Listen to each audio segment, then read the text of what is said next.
அகங்காரம் என்பது ஒருவரின் தனிப்பட்ட திறமைகள், அறிவு, செல்வம், அதிகாரம் போன்றவற்றை பெரிதுபடுத்தி எண்ணி மற்றவர்களை தாழ்வாக கருதும் மனப்போக்காகும். இது உடல் மூலம், மனம் மூலம் மற்றும் ஆன்ம ரீதியாக இருக்கும். அகங்காரம் ஏற்படுவதற்கான காரணங்கள் என்னென்ன? அதிகமான புகழ்ச்சி. ஒருவர் தொடர்ந்து வெற்றி பெற்றால் அவன் தன்னை மற்றவர்களை விட உயர்ந்தவர் என்று எண்ணலாம். அறிவின் மேன்மை உணர்வு. ஒருவருக்கு அதிகமான அறிவு, கல்வி இருந்தால் மற்றவர்களை தாழ்வாக கருதலாம். செல்வமும் அதிகாரமும் இருந்தால் அகங்காரம் வரும். அதாவது பணம் மற்றும் அதிகாரம் அதிகரிக்கும் போது பிறரை அலட்சியம் செய்யும் பழக்கம் வரலாம். சமூக ஒப்பீடு. மற்றவர்களை விட சிறந்தவன் என்ற எண்ணம் கொண்டிருப்பது. மதிப்பீட்டின் குறைபாடு.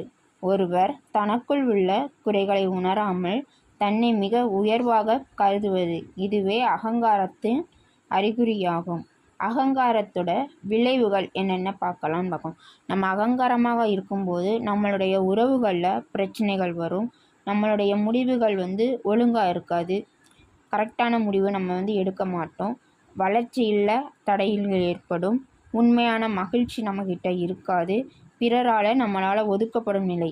இப்படி கோபத்தோட அகங்காரத்தோடு இருக்கும்போது நம்மளை யாருமே பழக வர முன் வர மாட்டாங்க. இதுக்கு எடுத்துக்காட்டாக ஒரு சின்ன கதையை பார்க்கலாம். வாங்க கதைக்குள்ளே போகலாம்.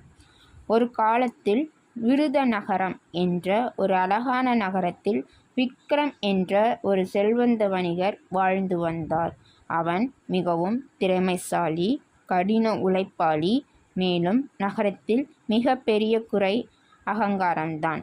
விக்ரம் எப்பொழுதும் நான் எல்லாவற்றிலும் சிறந்தவன், என் அறிவு, என் செல்வம், என் திறமை எல்லாம் மற்றவர்களை விட அதிகம் என்று கருதினான். அவன் பணியாளர்களை முறையாக மதிக்காமல், ஏழைகளுக்கு உதவாமல் மற்றவர்களை எப்போதும் தாழ்வாக பார்த்து கொள்வான். ஒரு நாள் நகரத்திற்குள் ஒரு பெரிய கலை மாஸ்டர் வந்தார். அவர் மிகவும் புத்திசாலி, செல்வங்களை மதிக்காதவர், ஆனால் உண்மையான அறிவையும் அனுபவத்தையும் கொண்டவர். மக்கள் அனைவரும் அவரை போற்றினர். விக்ரம் அந்த கலை மாஸ்டரை பார்த்தும் இவர் என்னை விட மேம்பட்டவர் என்ற சந்தேகம் ஏற்பட்டது. அவன் அவரை சவால் விட விரும்பினான். நீங்கள் எனக்கு போட்டியாக வர முடியுமா என்று கலை மாஸ்டரிடம் கேட்டார். ஏனென்றால் என் செல்வமும் அறிவும் உங்கள் அனுபவத்தை விட அதிகம் என்று விக்ரம் கூறினான். கலை மாஸ்டர் சிரித்துவிட்டு, நிச்சயமாக, ஆனால் ஒரு சின்ன சோதனை உண்டு. அதை கடந்து நீ வென்றால் நீ உண்மையில் மிக சிறந்தவன் ஆவாய் என்றார். அகங்காரத்தினை புரிய வைப்பதற்காக தான் மாஸ்டர் ஒரு சோதனை நடத்தினார். மாஸ்டர் ஒரு குவளை கொண்டு வந்தார். அதில் சிறிதளவு தண்ணீர் இருந்தது. அதை எடுத்து நகரத்தின் முக்கியமான வீதிகளில் சுற்றி வர வேண்டும் என்றால் ஒரு நிபந்தனை. ஆனால் அந்த குவளையில் ஒரு துளி தண்ணீரும் கீழே விழக்கூடாது. விக்ரம் இதை ஒரு எளிய சோதனை என்று நினைத்தான். ஆனால் அவன் கவனமாக நகரம் முழுவதும் நடந்தான். அவனுக்கு ஒரே கவலை, தண்ணீர் சரியாக இருக்கிறதா என்பதே. அவன் மிகுந்த கவனத்துடன் நடந்தான். ஒரு துளியும் கீழே விழவில்லை. அவன் திரும்பி வந்தபோது பெருமிதத்துடன், மாஸ்டர், நான் வெற்றி பெற்றேன். என் அகங்காரத்தை காணும் நீ ஏன் இந்த சோதனையை கொடுத்தாய் என்றார். உடனே மாஸ்டர் சிரித்தார்.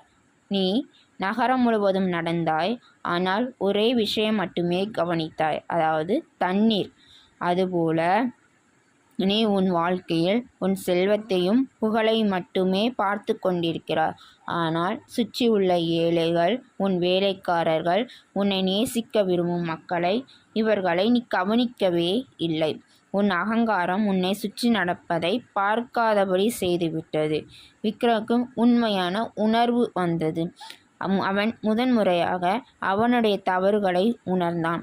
அவன் செல்வம், அறிவு, அதிகாரம் எல்லாமே இருக்கலாம், ஆனால் உண்மையான மதிப்பும் அன்பும் பணிவும் என்ற உண்மையை புரிந்து கொண்டான். அந்த நாளில் இருந்து விக்ரம் அவனுடைய அகங்காரத்தை குறைத்து மற்றவர்களுக்காக வாழத் தொடங்கினான்.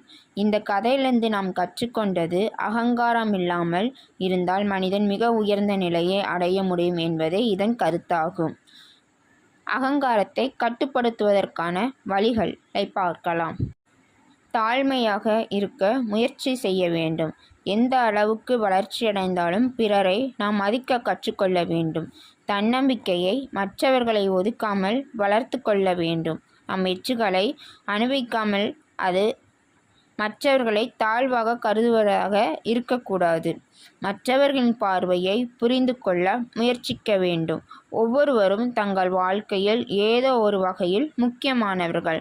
நன்றி உணர்வை வளர்த்து கொள்ள வேண்டும். நம்மை நாம் உயர்த்தியதல்ல, பலரும் நம்மை உயர்த்தியதால்தான் நாம் இங்கு இருக்கிறோம் என்பதை உணர வேண்டும். தன்னிலைமையை கற்றுக்கொள்ள வேண்டும். அகங்காரம் அதிகமானால் அது நம்மை தரையிறக்கச் செய்யும் ஒரு சூழ்நிலை கூட வரும்.